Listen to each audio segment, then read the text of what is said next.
And now, it's time for the KSNT Sports award-winning Football Frenzy with Pete Francis and Sully Ingalls.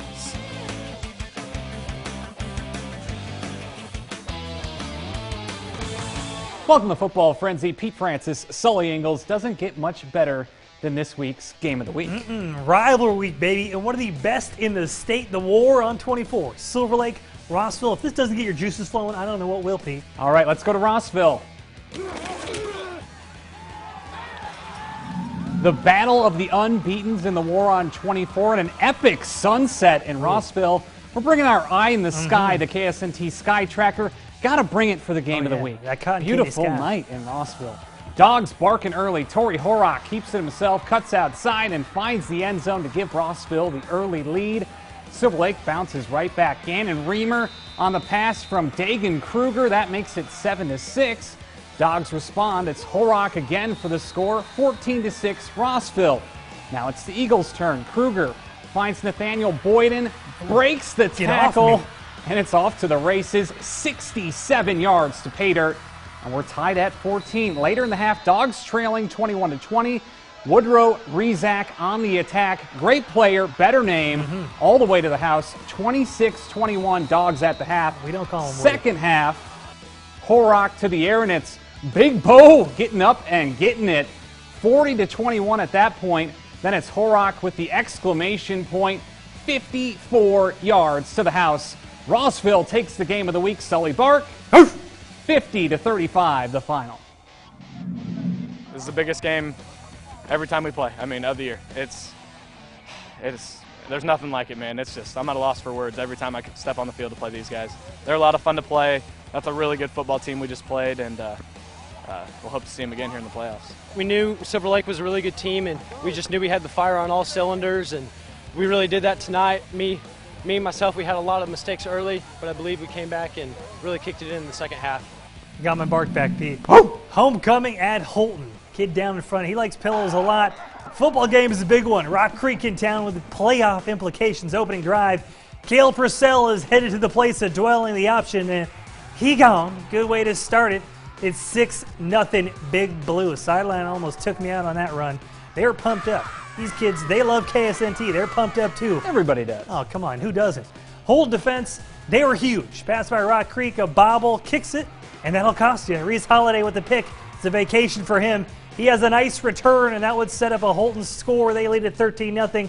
These kids like it as well. Moments later, more defense. Matt Lears gets his hat on the ball.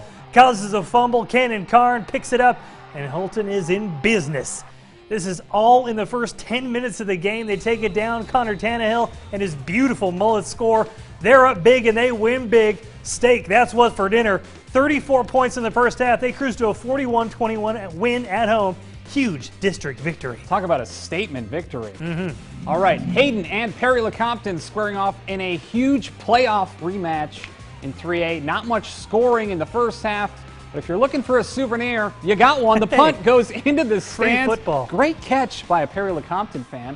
Defense, the name of the game. Skylar Speck coming up with the interception. A lot of defense, though. We're scoreless at the half. Spectacular. Final 2 minutes of the game. This is spectacular. Skylar Speck hits the field goal to make it 3-0. Then Bill Arnold goes to his bag of tricks. The onside kick.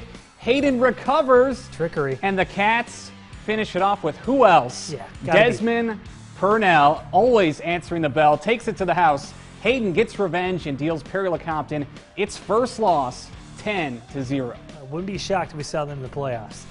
Let's go to Hummer, Highland Park and Washburn Rural. Cooper Colgren having some fun out there with his friends, cutting and dodging in a nice run here.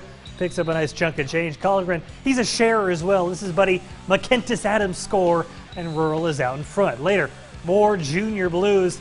This time, let's take it to the air. Not the chopper, but we're taking it to the air. Colgren finds Robbie Bolin for a nice pickup right there. And they're rolling. Bolin, rolling. That was successful. Why not run it back? This one, real purty.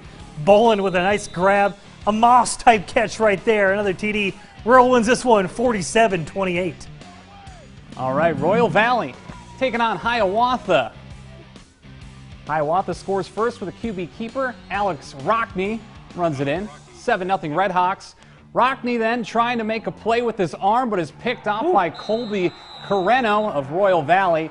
Later, Hiawatha makes a defensive play of their own. Big hit on the quarterback, Braden Griswold, recovered by Tyler Davis of Hiawatha, and just too much Hiawatha in this one. Rockney finds Trent Kolb in the end zone, 14-6, and Hiawatha goes on to win this one, 28-14.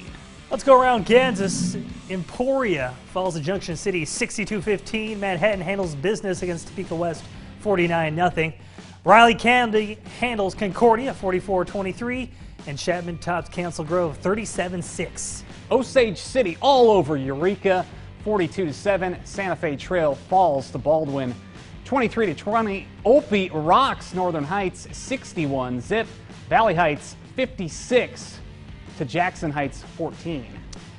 Mauer Hillmont Academy, they beat up on St. Mary's 37-14, and Wabaunsee all over Horton 59-8. Wamego falls at Fort Scott 22-18. Centralia with a big win over Linden 48-17. And Axtell rolls at Wetmore 58-12. So Sully, 3 games tonight that could have been the game of the week. Yeah. Your thoughts? I mean, you said it right there. All 3 of those games, all qualifications of having a game of week type vibe. I wouldn't be surprised if all 3 of those we also see in the postseason as well, especially that Perry-LeCompton Hayden game. This is the 3rd time they've played in the last year. I think we're definitely going to see them again in the postseason. I mean, they're just on a collision course right there, and I don't want to say bad blood in that game, but a lot of some stuff bubbling in there. A lot of fun in those games too, so that'd be a fun one in the postseason. And impressed kind of by the margin of victory for Rossville tonight. All right, we're going to take a quick break, and when we return, we'll let you know why Les Miles didn't travel with KU despite being cleared to do so. More Football Frenzy on the way. Aerial coverage sponsored by MT Helicopter Solutions.